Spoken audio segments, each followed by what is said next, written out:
Before we dive in today, I want to tell you something. The concept that I'm about to share with you is still very new. Not because the ideas are new, they're not. In fact, when I look back now, I realize I've been collecting the evidence for this work most of my life. I just didn't know all the pieces fit together until recently. As far back as I can remember, I've been fascinated by one question. Why do we do what we do? Not what do we do, but why? Why do two people experience something similar and walk away believing completely different things about themselves? Why do some people find it easy to ask for help while others would rather carry the weight of the world alone? Why do some people rest while others feel guilty the moment they stop? Those questions fascinated me so much that I thought I was going to work for the FBI Behavioral Analyst Unit. And yes, I wanted to solve crimes. But what fascinated me most wasn't just solving the crime, it was understanding the person behind it. I wanted to sit across from people and ask, what happened? What were you thinking? What led you here? Because I believed if I could understand the behavior, I could better understand the person. Well, I never became an FBI behavioral analyst, but somehow that's exactly what I do.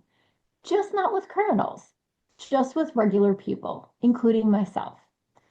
Because somewhere along the way, the most important investigation I would ever conduct wasn't into someone else's life. It was into my own.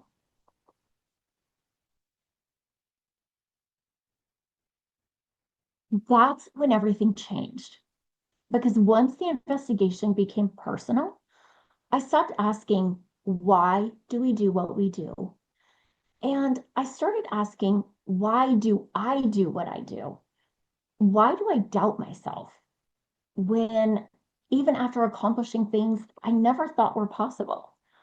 Why was I terrified of public speaking when I knew I had something meaningful to say? Why wasn't I just afraid of speaking? I was afraid of being seen. Why did I spend years turning to food for comfort when what I really wanted was peace? Why did I feel responsible for everyone else's happiness while ignoring my own? Maybe you've been asking yourself those same kinds of questions. You just didn't realize it. Maybe yours sound like, why do I keep saying yes when I want to say no? Why do I overthink everything? Why do I feel guilty when I rest? Why do I keep trying to prove myself? Why do I always feel like I'm not enough? Have you ever caught yourself thinking, I know better, so why do I keep doing this? For years, I believed every one of those questions pointed to the same conclusion, that something was wrong with me, that I needed more discipline, more confidence, more willpower. Maybe you've believed that too. But one day I asked a different question. Not what's wrong with me, but what happened that taught me this was necessary? That single question changed everything because it led to another realization. Maybe the real question isn't just why do we do what we do? Maybe it's this. Why do we become who we become? Because babies aren't born believing I'm not enough. No little girl is born believing I have to be perfect. No little boy is born believing my emotions aren't safe. Those beliefs are learned. They're built through experiences, through meaning, through stories. And if they can be learned, I began wondering, could they also be unlearned? That question changed the direction of my life. When I started asking different questions, I realized something that completely changed the way I saw myself. The clues had been there all along. I just didn't know how to read them. You see, investigators don't start with a conclusion. They start with curiosity. They observe, they ask questions, they gather evidence, because they know that one clue by itself rarely tells the whole story. So let me ask you something. When was the last time you investigated yourself instead of judging yourself? I think most of us have become really good judges and very poor investigators. We notice one behavior and we immediately write a conclusion. I'm lazy. I'm too emotional. I have no discipline. I'll always be this way. But those aren't observations, those are verdicts. Investigators don't give verdicts after the first clue. They keep looking. So that's what I started doing. I stopped asking, how do I stop this behavior? And I started asking, what is this behavior trying to tell me? Because every behavior is a clue. Not the whole story, just a clue. So let me show you how I began looking at my own life. First, I noticed the behaviors. People pleasing, perfectionism, overworking, binge eating, fear of speaking, anxiety. On the surface, they looked like completely different problems, but investigators don't stop at the surface. So I asked, what keeps repeating? That's when I started seeing patterns. Different behaviors, but the same emotional response. Different situations, but the same survival strategy. Different seasons of life, but the same underlying belief.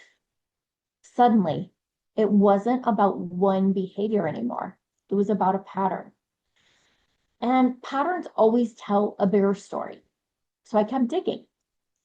What belief would make these behaviors make perfect sense? If I believed I wasn't enough, these behaviors made sense. If I believed I had to earn love, these behaviors made sense. If I believed I was only valuable when I achieved, then these behaviors made sense. The behaviors weren't random, they were logical. They fit the story I believed. Over time, those beliefs stopped feeling like beliefs. They became identity. I stopped saying I struggle with confidence, and I started saying I'm just not a confident person. I stopped saying sometimes I overwork, and I started saying I'm just an overachiever. I stopped saying I people please, and I started saying that's just who I am. Do you see what happened? A behavior became a pattern. A pattern pointed to a belief. A belief shaped an identity. And that's when I realized behavior always leaves clues. Not clues about what's wrong with us, clues about the story we've been living. And once I understood that, I stopped trying to fix myself and I started investigating myself.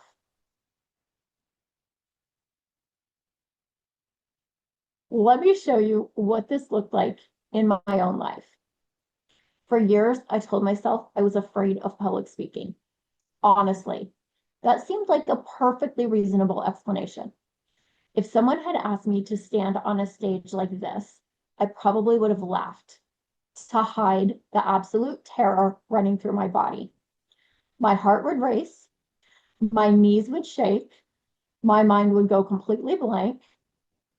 So if I had stopped the investigation there, my conclusion would have been simple. I'm afraid of public speaking. But remember, investigators don't stop at the first clue. So I became curious. I asked myself, what if speaking isn't actually the problem? That question changed everything. Because when I kept digging, I discovered I wasn't afraid of speaking. I was afraid of being seen. There's a difference. Speaking is an activity. Being seen feels deeply personal. Being seen means people can judge you, misunderstand you, reject you, see the parts of you that you've spent years trying to hide. And somewhere along the way, my brain had learned that visibility wasn't safe. Not because it was true, but because at some point it made sense. And suddenly everything fit.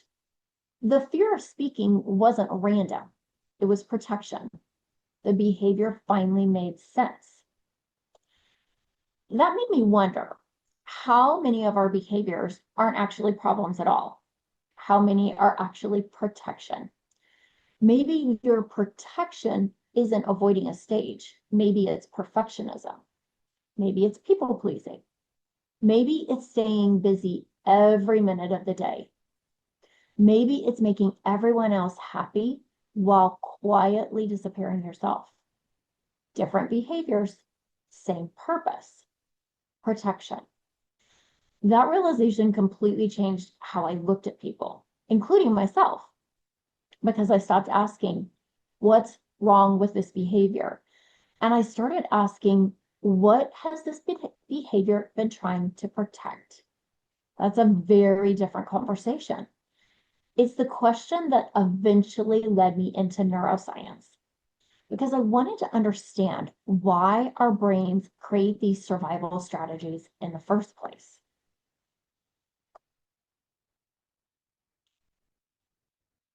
When I realized I wasn't afraid of speaking, I had another question. If my brain was trying to protect me, how was it doing it? That's when I started studying neuroscience, because I wanted to understand what was actually happening inside our brains.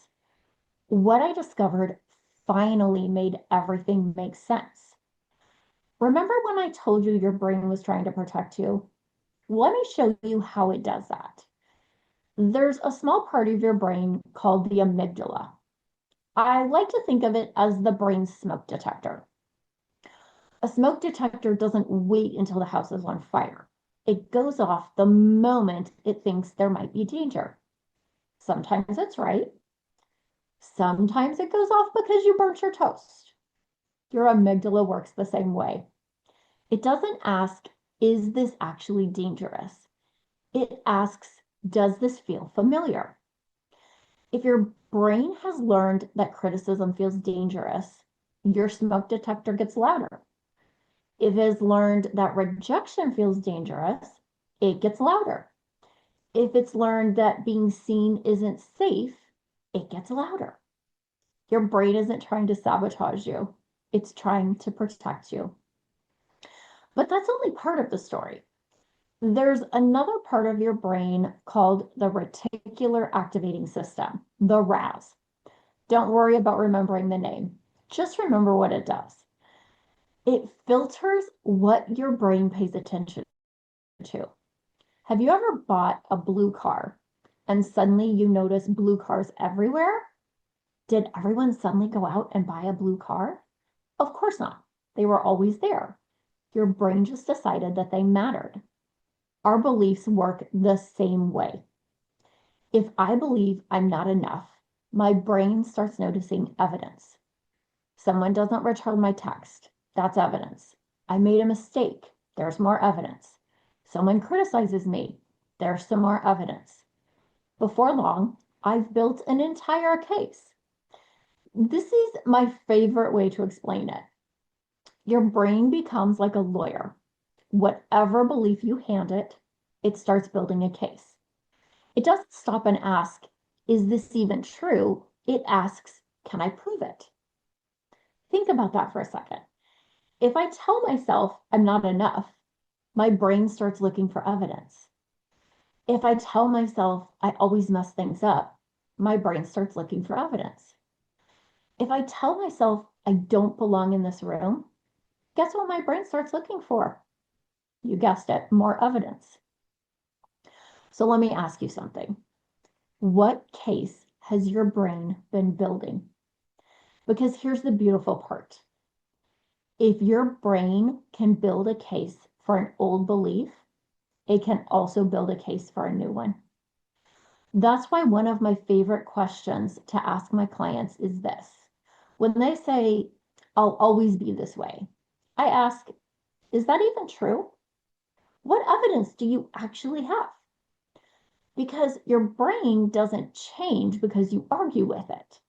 Your brain changes because you consistently give it new evidence. Every time you speak up, that's evidence. Every time you set a boundary, that's evidence. Every time you choose differently, it's evidence. Little by little, your brain begins building a new case.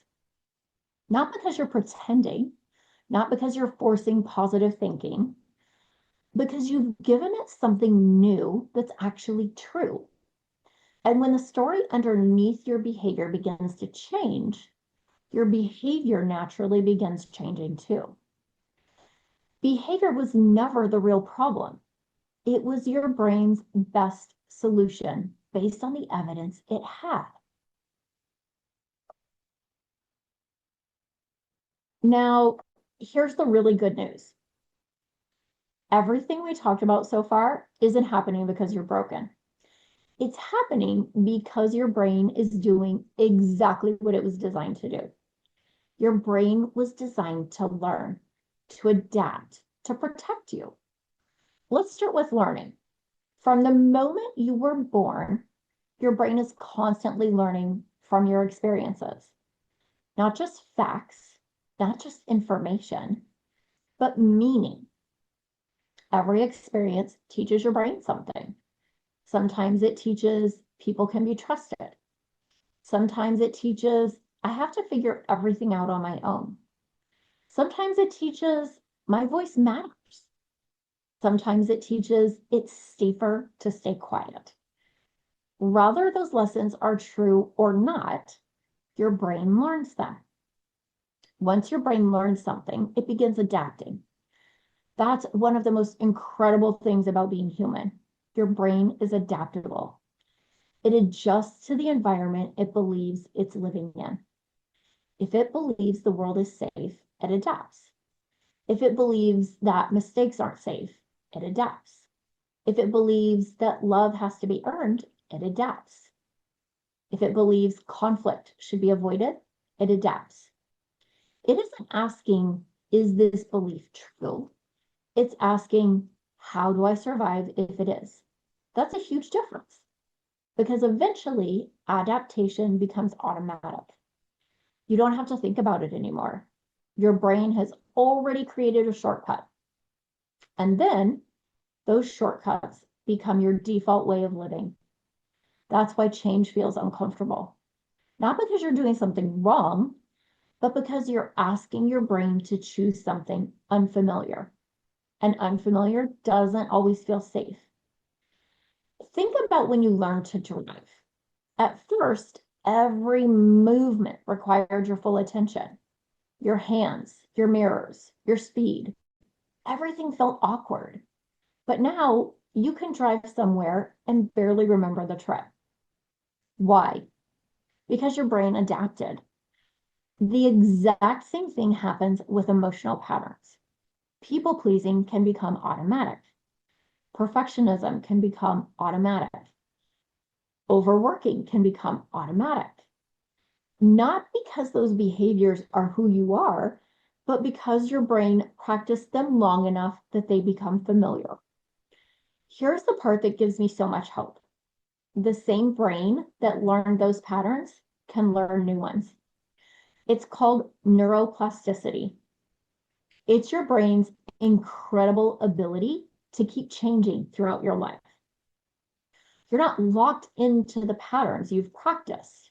You can build new ones, one choice at a time, one conversation at a time, one boundary at a time, one courageous step at a time.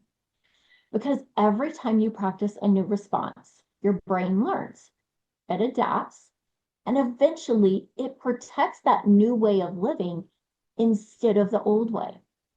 That's why I don't tell people to fight their brains. I teach them to work with them. Your brain isn't your enemy. It's been trying to help you all along. We just have to teach it that today it's finally safe to choose something different.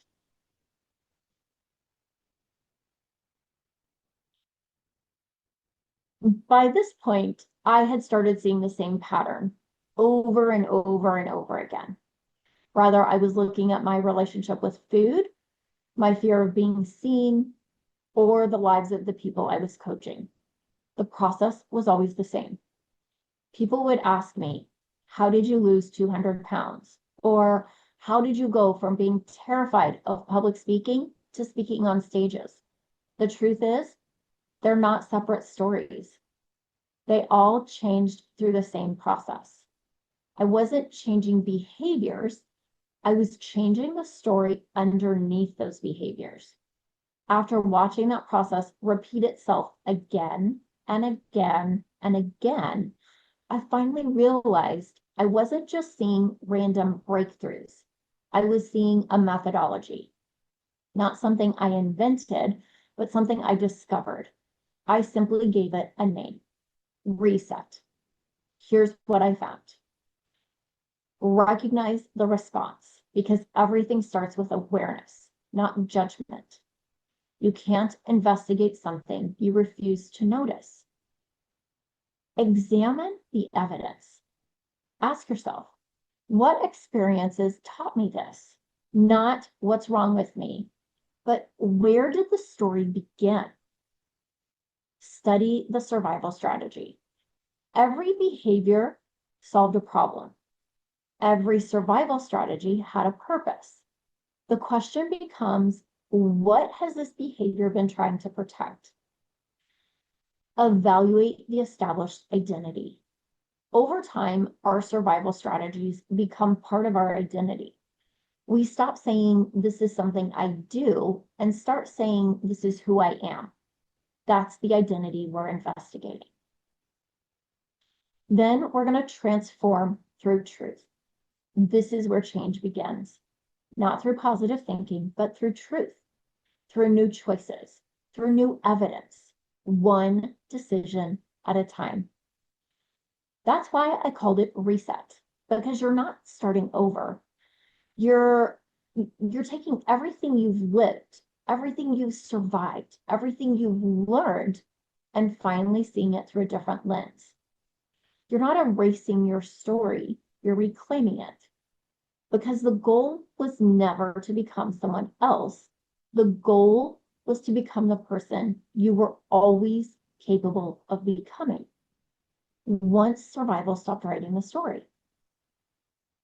That's where everything changes.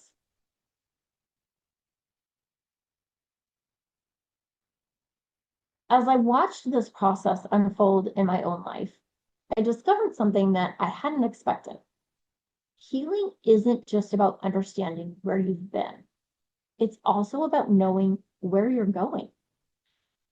For a long time, I thought healing meant fixing what was broken, stopping the overthinking, stopping the people pleasing, stopping the self-doubt, stopping survival mode. But eventually I realized that's only half the journey. If all I do is investigate my past without creating a vision for my future, I'll understand my story, but I won't know how to write the next chapter. That's why I believe transformation requires two things: investigation and vision. Investigation reveals the story that shaped you. Vision reveals the purpose that guides you. Without investigation, we often chase goals that were built from survival. We achieve, we perform, we prove. Sometimes we succeed while still feeling disconnected from ourselves. But the opposite is also true. If we only investigate our past without deciding who we want to become, we can spend our entire lives understanding our wounds without ever living beyond them. Real transformation happens when truth and purpose begin guiding our choices instead of fear. That's what I want for you. Not perfection, not a life without struggle, I want you to become so familiar with your patterns that they no longer make your decisions. That when the old voice shows up, you recognize it. When the old story starts playing, you question it. And instead of reacting automatically, you choose intentionality because every new choice becomes new evidence. And every new piece of evidence helps your brain build a new story.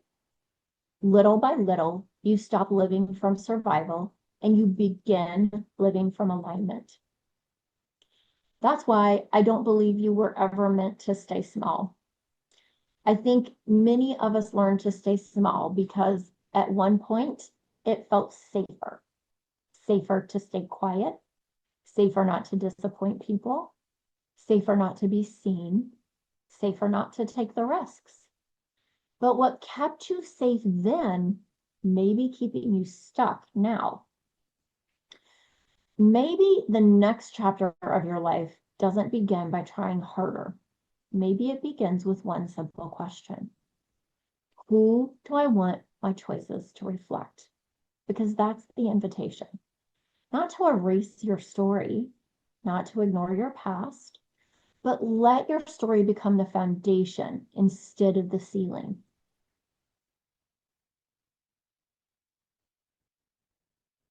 That's exactly what happened in my own life. It's funny, the slide still says I wasn't afraid of speaking. And that's true. But today I'm standing here speaking. So clearly something changed. People sometimes ask me, when did you finally become confident? The honest answer, I didn't wake up one morning and be fearless. I didn't suddenly stop feeling nervous. I didn't silence every voice of self-doubt. What changed was that fear stopped making my decisions. That's a very different kind of freedom because confidence isn't the absence of fear.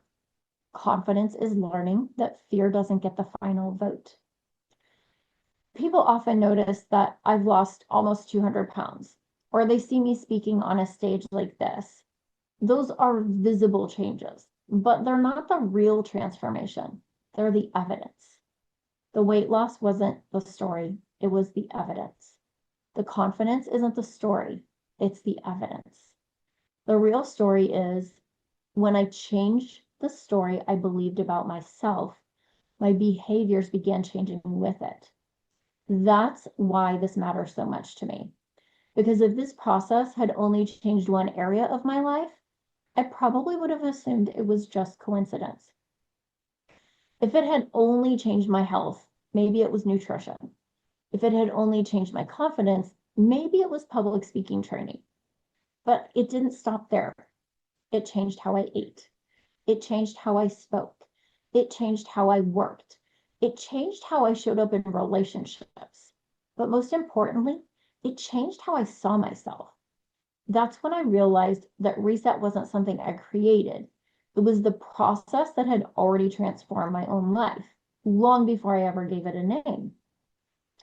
That's why I can stand here today with complete confidence. Not because my life is perfect, not because I have everything figured out, but because I've experienced what happens when you stop judging your behavior and start investigating. Your story is not your sentence. Your past is not your identity. And the behaviors you've been criticizing, they may actually be pointing you towards the freedom you've been looking for all along. Because behavior always leaves clues. The question is, what story have your clues been trying to tell? One of the most surprising things I've discovered is that this work doesn't just change you. It changes the way you show up in every relationship you have. Because when you begin understanding your own behavior, something remarkable happens. You become less reactive because you recognize what's being triggered. You become less defensive because you're no longer carrying the same shame. You stop needing to prove yourself because your worth is no longer up for debate. You stop trying to control everything around you because you've learned how to create safety within yourself. And everyone around you experiences that change. The people you lead, the people you love, the people who depend on you. So I want you to think about the people who know you best. Maybe it's your partner, your children, your coworkers, your closest friends. If you changed the way you responded, how would their lives change? Because healing is never just personal. It always creates a ripple effect. We're always leaving clues through the way we live. So maybe the better question isn't, what am I teaching people? Maybe it's, what are my behaviors teaching people? Are they learning fear or peace? Control or trust? Perfection or authenticity? Survival or freedom? Because the people around us are learning from what we model. They notice rather we apologize when we're wrong, rather we ask for help, rather we set healthy boundaries, rather we tell the truth instead of hiding behind performance, rather we extend the same compassion to ourselves that we so freely offer everyone else. That's how patterns begin changing beyond one person. Not because you became perfect, but because you became aware enough to choose differently. One conversation, one boundary, one honest response, one courageous decision at a time. Over time, those choices don't just change your life. They change what's possible for the people watching you. That's why this work changes more than we think. It reaches families, teams, friendships, communities, sometimes even generations. Because every generation teaches the next one what it believes is normal. Imagine what could change if what they learned from you wasn't survival, it was freedom. I can't think of a more meaningful legacy than that.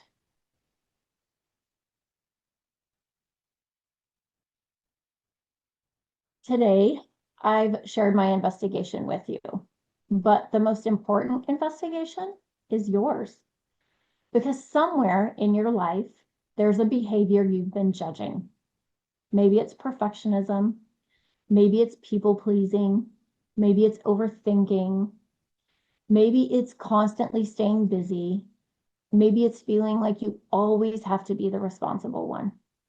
Whatever it is, instead of asking, what's wrong with me? I hope you'll ask a different question. What is this behavior trying to tell me? Because that one question, it has the power to change everything. Not overnight, not all at once, but one moment of curiosity, one conversation, one choice at a time. My hope is that when you leave here today, you won't just remember my story. You'll start your own investigation. Because I truly believe the greatest breakthroughs don't happen when we judge ourselves. They happen when we become curious enough to understand ourselves. If today's conversation resonated with you, I'd love to continue I'd love to continue the investigation together. I've created a free Behavior Leaves Clues workbook that you can download using the QR code on the screen. It's filled with the same questions we've explored today, so you can begin your own investigation. Since we're together virtually today, I'd love to hear from you afterward. Connect with me on social media, send me a message, let me know what resonated with you. One of my favorite parts of this work is hearing the stories people are finally ready to investigate. Have an amazing day.